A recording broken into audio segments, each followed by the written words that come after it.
কিছুদিন পরপর কোনো না কোনো পণ্য পড়ছে সিন্ডিকেটের খপ্পরে।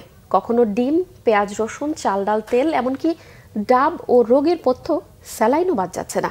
কিছু অসাধু ব্যবসায়ের তৎপরতা স্থায়ীভাবে দমানোর পদক্ষেপ নিয়েছে এক শিক্ষার্থী।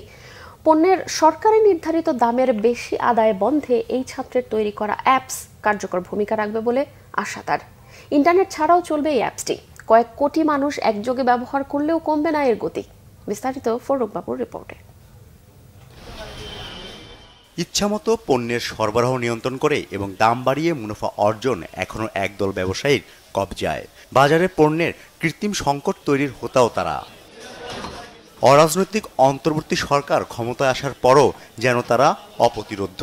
ভোক্তার স্বার্থ রক্ষার কাজ করা সরকারি সংস্থাগুলো সিন্ডিকেটের সমালোচনা করলেও না পারছে দমন করতে, না পারছে নিয়ন্ত্রণে আনতে। 5 আগস্ট বিপ্লবের মধ্য দিয়ে ছাত্র জনতার সরকার দায়িত্ব নেয়ার পর কোথাও কোথাও বাজার মনিটরে নামে শিক্ষার্থীরা। এতে সাময়িক বা তাৎক্ষণিক ফল মিললেও পরে আবার বদলে যায় বাজার চিত্র। ওই পরিস্থিতিতে অ্যাপস তৈরির উদ্যোগ নেন ড্যাফোডিল ইন্টারন্যাশনাল ইউনিভার্সিটির শিক্ষার্থী ইব্রাহিম মোল্লা, যেখানে রয়েছে কোন তারিখে কোন জেলায় কোন পণ্য কত টাকা নির্ধারণ করেছে সেই তথ্য। এর ফলে বন্ধ হবে ব্যবসায়ীদের অতিরিক্ত মুনাফা আদায়। অ্যাপসে যুক্ত থাকবে ওই এলাকার দায়িত্বশীল ভোক্তা অধিদপ্তরের কর্মকর্তাদের ফোন নম্বরও। চালের দাম এত টাকা, ডালের দাম এত টাকা, ডিমের দাম এত টাকা, নিত্য প্রয়োজনীয় জিনিসপত্রের দাম এত টাকা। কিন্তু আপনি চাইলে এই ফেসবুক পোস্টটা দোকানদারকে দেখাতে পারবেন না। সরকারের প্ল্যাটফর্ম থাকতো যেখানে সরকার নিত্য প্রয়োজনীয় যে সকল দ্রব্যের দাম রেগুলেট করতে চান সেইগুলো এই অ্যাপসের মাধ্যমে আপডেট করে দিল এবং জনগণ, বাংলাদেশের 18 কোটি জনগণ জেলাভিত্তিক সেই দামগুলো তাদের ফোনে 1 সেকেন্ডে হাতের নাগালে পেয়ে গেল। এখন কোনো দোকানদার যদি তার কাছ থেকে প্রাইস বেশি চায় তখন সে বলতে পারবে যে ভাইয়া দেখো, আজকে তো আমাদের জেলায় ডিমের দাম 40 টাকা হালি, সর্বোচ্চ গভর্নমেন্ট দাম এটা নির্ধারণ করে দিয়েছে, আপনি কেন বেশি যাচ্ছেন। এটা জনগণের যেমন সুবিধা তেমনই দোকানদারেরও সুবিধা।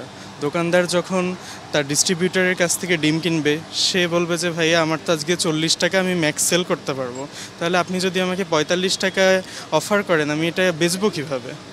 তখন আবার ডিস্ট্রিবিউটর তারা আবার হায়ার লেভেলে কন্ট্যাক্ট করবে যে আমি তো এই প্রাইস রেঞ্জে সেল করতে পারছি না। অর্থাৎ বাজারের যে সিন্ডিকেট লো লেভেল থেকে হাই লেভেলে ব্রেক করবে। সকল বয়সের মানুষের কথা বিবেচনা নিয়ে নির্মাণ করা হয়েছে বাজার মনিটরিং অ্যাপস। বাজার মনিটরিংয়ের সুবিধার জন্য সরকারকে এই অ্যাপস বিনামূল্যে দিতে চান এই শিক্ষার্থী। অ্যাপস পরিচালনা করতে দিতে হবে না গ্রাহকের ব্যক্তিগত তথ্য।